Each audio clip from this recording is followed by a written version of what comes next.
गुरु गृह पढ़न गए रघुराई, अलप काल विद्या सब आई। राम सिया राम। अपने या दूसरों के दुख से दुखी रहने वाले सज्जनों, यदि हम चाहते हैं कि हमारी सुरक्षा हो तो उसके लिए मनुष्य की शिक्षा और उसका चरित्र निर्माण बेहद जरूरी कार्य है। महर्षि चाणक्य ने लिखा कि तक्षकस्य विषम दंते मक्षिका यास्तु मस्तके, वृश्चिकस्य विषम पुंसे सर्वांगे दुर्जन से च। अर्थात तक्षक सांप का विष उसके दांत में होता है, मक्खी का विष उसके सिर में होता है, बिच्छू का विष उसकी पूंछ में होता है, लेकिन जो दुर्जन व्यक्ति हैं उनका विष पूरे शरीर में होता है। उनकी हर बात, हर सोच में बुराई छिपी होती है।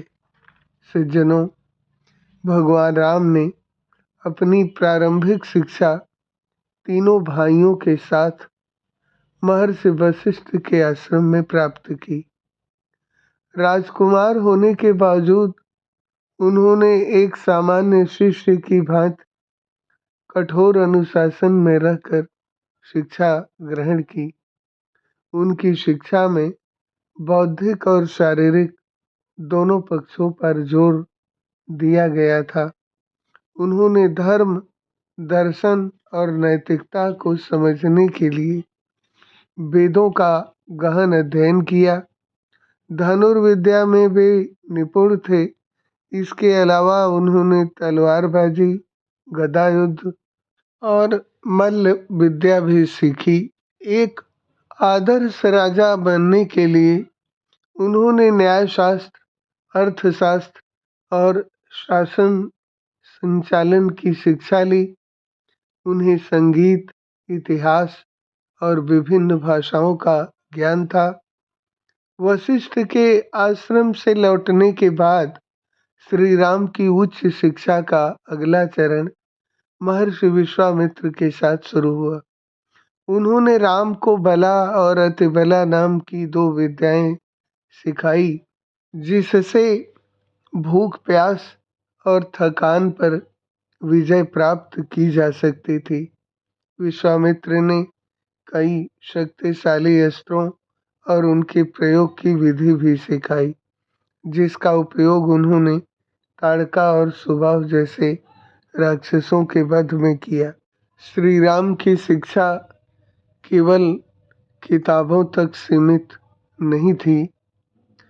उनके जीवन के अनुभव, जैसे अगस्त ऋषि से मिलना, भारद्वाज ऋषि से मिलना, उनके ज्ञान को बढ़ाता गया।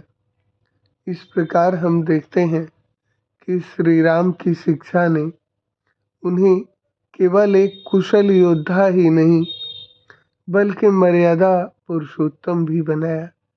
उन्होंने सीखा कि शक्ति का उपयोग हमेशा धर्म और न्याय की रक्षा के लिए किया जाना चाहिए।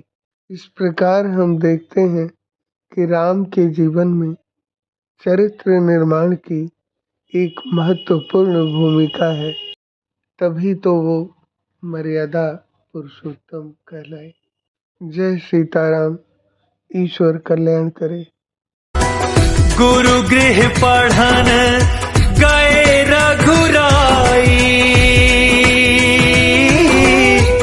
अलप काल विद्या सब आई। राम सिया राम।